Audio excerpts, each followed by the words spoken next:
আসসালামু আলাইকুম, welcome to my channel Sharmin Sultana. কেমন আছেন সবাই? কাছে দূরে যে যেখান থেকে আমার আজকের এই ব্লগটি দেখা শুরু করেছেন, আশা করছি আল্লাহর অশেষ রহমতে আপনারা সবাই অনেক বেশি ভালো আছেন। আমিও আলহামদুলিল্লাহ ভালো আছি। চলে আসলাম আবারও নতুন দিনের আরও একটি নতুন ব্লগ নিয়ে। আশা করছি আমার আজকের ব্লগটি আপনাদের কাছে অনেক ভালো লাগবে। তো প্রথমেই দেখেছেন আমি আসলে চিকেন বের করে নিয়েছি ফ্রিজ থেকে, কেননা আজকে মুরগির মাংস দিয়ে আমি বিরিয়ানি রান্না করব, যার কারণে। আর এখানে যে ইনস্ট্যান্ট টক দইটা আমি বানিয়ে নিয়েছি, আর এখানে অল্প করে আমি একটু আদা রসুন কেটে নিয়েছি। দেখা গেছে মানে আমার আদা রসুনটা শেষ হয়ে গেছে, তবে দেখা যায় আমি কিন্তু সবসময় অল্প অল্প করে ব্লেন্ড করি, খুব বেশি করে রাখি না। এতে করে দেখা যায় খুব তাড়াতাড়ি শেষ হয়ে যায়। আসলে ফ্রিজে রাখা জিনিস কিন্তু এমনিতেই অনেক দিন রাখলে ওটা কিন্তু ভালো লাগে না। তো এই তো এখানে কিন্তু এখন আমি আদা রসুনটা ব্লেন্ড করে নেব। আর চিকেনটা আমি একদম ধুয়ে ক্লিন করে নিয়েছি। আর এই তো এখন এখানে আদা রসুনটা নিয়ে নিয়েছি। তো যারা আমার ব্লগটি দেখা শুরু করেছেন, প্লিজ একটি লাইক দিয়ে ব্লগটি দেখা শুরু করবেন। আসলে এটা আমার তৃতীয় ব্লগ, তবে আমার ফার্স্ট ব্লগটাতে আর কি আলহামদুলিল্লাহ ভিউ হয়েছে ভালোই, তবে আসলে লাইক কমেন্ট কিন্তু আপনারা কেউই করেন না, চুপি চুপি চলে যান, এমনকি চ্যানেলটাও তো সাবস্ক্রাইব করে যান না। তো বলবো যে আপনাদের এই ছোটো বোনটির কিন্তু একটু সাপোর্ট করবেন, ভালোবাসা দিবেন, কেননা আপনাদের আশায় কিন্তু আমার এই চ্যানেলটা খুলে নিয়েছি। আপনারা ভালোবাসা দিবেন এজন্যই। আর এই তো এদিকে কিন্তু কথা বলতে বলতে আমি আদা রসুনটা ব্লেন্ড করে নিয়েছি। আর শরীরের অবস্থা কিন্তু একদমই ক্রিটিক্যাল, খুবই খারাপ আর কি। শরীর মানে এত পরিমাণে জ্বর হয়েছে। আসলে এই যে আবহাওয়াটা, এই ওয়েদারে কিন্তু এই জ্বর ঠান্ডা আর কি লেগেই থাকছে। তবে যাদের হয়ে গিয়েছে তারা কিন্তু অনেকটাই ভুগছে আর কি। আর যাদের এখনও হয়নি আমি বলবো তারা সাবধানে থাকবেন, কেননা এই জ্বরটা ভীষণ খারাপ। আমার আসলে শুধু আমার না, আমার হাজব্যান্ডের ছেলের সবারই আমাদের এই জ্বর ঠান্ডায় আর কি ভুগছি আমরা।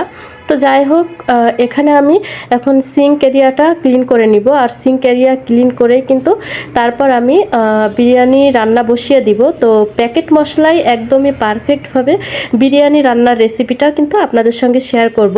আমি আসলে এত পাকা রাঁধুনি না, তবে আমি ঠিক যেভাবে রান্না করি ওটাই কিন্তু আপনাদের সঙ্গে শেয়ার করব।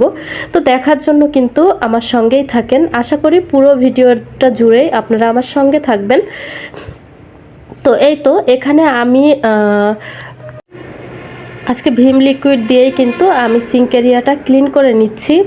তো দেখা যায় আমি কিন্তু এক এক দিন এক একভাবেই সিঙ্ক এরিয়াটা ক্লিন করে থাকি।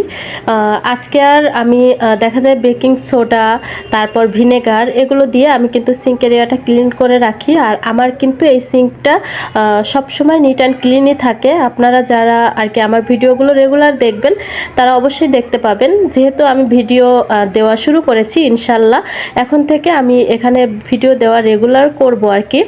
তো এই তো খুব ভালোভাবে ডলে ঘষে নিয়ে তারপর আমি এখন পানি দিয়ে ক্লিন করে নিচ্ছি। আসলে গলাতে এত পরিমাণ ব্যথা হয়েছে কি বলবো। তো যাই হোক, এই যে এখন সিঙ্ক এরিয়াটা ক্লিন করে নিচ্ছি। আর কথা বলতেও অনেকটা বাধা পড়ছে আর কি। তো প্লিজ সবাই একটু ক্ষমা সুন্দর দৃষ্টিতে দেখবেন। আর এদিকে আমার তো রোডের সাইডে বাসা, যার কারণে নয়েজও পেতে পারেন। তো এই তো এখন আমি এটাকে একটু মুছে নিচ্ছি একটা ছোট গামছার সাহায্যে।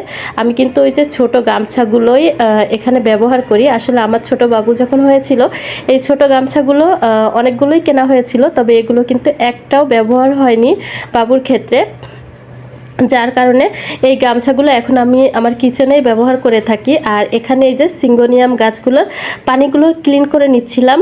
আর এরকম সতেজ টাটকা গাছগুলো যদি কিচেনে থাকে দেখতে কতই না ভালো লাগে, তাই না? আমার কিচেনে কিন্তু সবসময় আপনারা এই সিঙ্গোনিয়াম গাছগুলো দেখবেন। আর এগুলো সংগ্রহ করতে আমার খুব বেশি কষ্ট করতে হয় না, কেননা আমার বাবার বাড়িতে এই গাছগুলো কিন্তু আশেপাশে প্রচুর পরিমাণে আছে, যার কারণে। আর একটু দেখা যায় প্রতিদিনই যে পানি পরিষ্কার করে দিতে হয় তা কিন্তু না, পানি পাল্টে দিতে হয়। কয়েকদিন পর পর পানি পাল্টে দিলেই কিন্তু হয়ে যায়। এই গাছগুলো কিন্তু বেশ অনেক দিন ধরেই আমার ঘরে আছে। আর তবে দেখা যায় আমি যখন গ্রামের বাড়িতে যাই তখন কিন্তু আপনাদের ভাইয়ার আর কি অযত্নে অবহেলায় গাছগুলো মরে যায় আর কি, সে পানি ওরকমভাবে পাল্টে দেয় না। যার কারণে গাছগুলো অযত্নে থেকে নষ্ট হয়ে যায়। তবে এবার আমি গ্রামের বাড়িতে যখন গিয়েছিলাম এসে দেখছি গাছগুলো একদমই সতেজ আছে। এবার আর কি আপনাদের ভাইয়া কিন্তু গাছগুলোতে পানি পাল্টে দিয়েছিল। আর এদিকেই তো চিকেনগুলো আমি আরও একটু ধুয়ে নিলাম। আর এই যে চাষি চিনি গুঁড়া চালটা আমি নিয়ে নিয়েছি, আজকে বিরিয়ানি রান্না করব যার কারণে। আর এখন আমি মুরগির মাংসটা কষিয়ে নিব, যার কারণে এখন আমি একটা প্যান বসিয়ে এখানে কিন্তু এখন আমি পেঁয়াজ কুচিটা দিয়ে দিব। তো জানি না এখন পর্যন্ত আপনারা কারা কারা আমার সঙ্গে আছেন, তো প্লিজ আমার ভাইয়া আপুদেরকে বলবো যে আপনারা যারা এখনও আমার চ্যানেলটা সাবস্ক্রাইব করেননি, তো আমার কথা বা কাজ কোথাও কোনো অংশ যদি আপনাদের কাছে এতটুকু পরিমাণে ভালো লাগে, চাইলে কিন্তু আপনি আমার চ্যানেলটা সাবস্ক্রাইব করে আমার এই ছোট্ট চ্যানেলের পাশে থেকে যেতে পারেন। আর পাশে থাকা বেল আইকনটি অবশ্যই প্রেস করে দিবেন, এতে করে আমি যখনই কোনো নিত্য নতুন ভিডিও দিব আপনার মোবাইলে নোটিফিকেশন চলে যাবে আর আপনি আপনার সময় সুযোগ অনুযায়ী দেখে নিতে পারবেন আমার ভিডিওটি। আর কাজটি যারা অলরেডি করে ফেলেছেন তাদেরকে জানাই অসংখ্য ধন্যবাদ। আর এদিকেই তো প্রথমে আমি যেহেতু আজকে বিরিয়ানির মশলাটা ব্যবহার করব, তারপরেও কিন্তু এখানে কিছুটা পরিমাণ গোটা মশলা আমি দিয়ে নিয়েছি। আর বেশ পরিমাণ পেঁয়াজ কুচি দিয়েছি আদা রসুন পেস্ট। আর এখানে একটু সামান্য পরিমাণ পানি দিয়ে দিলাম। আর এই তো এখানে এখন দিয়ে দিচ্ছি সেই মশলাটা আর কি, বিরিয়ানি মশলাটা এখন দিয়ে এখানে কিন্তু আমি একটু সামান্য মরিচের গুঁড়াও দেব আর স্বাদ অনুযায়ী লবণটা দিয়ে নিচ্ছি। আর মশলার কালারটা কিন্তু মাশাআল্লাহ দেখতে খুবই লোভনীয় হয়েছে, তাই না? আর এই তো এখন এখানে আমি চিকেনগুলো দিয়ে নিচ্ছি। তো চিকেনগুলো দিয়ে আমি এখন খুব ভালোভাবে কষিয়ে নিব।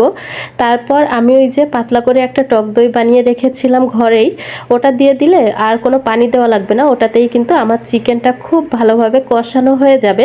আর দেখা যায় চিকেনে কিন্তু এমনিতেও পানি ওঠে, এতে করে খুব তাড়াতাড়ি কষানো হয়ে যায়। আর এই তো এখন আমি এই ফাঁকে চালটাও কিন্তু ধুয়ে নিব।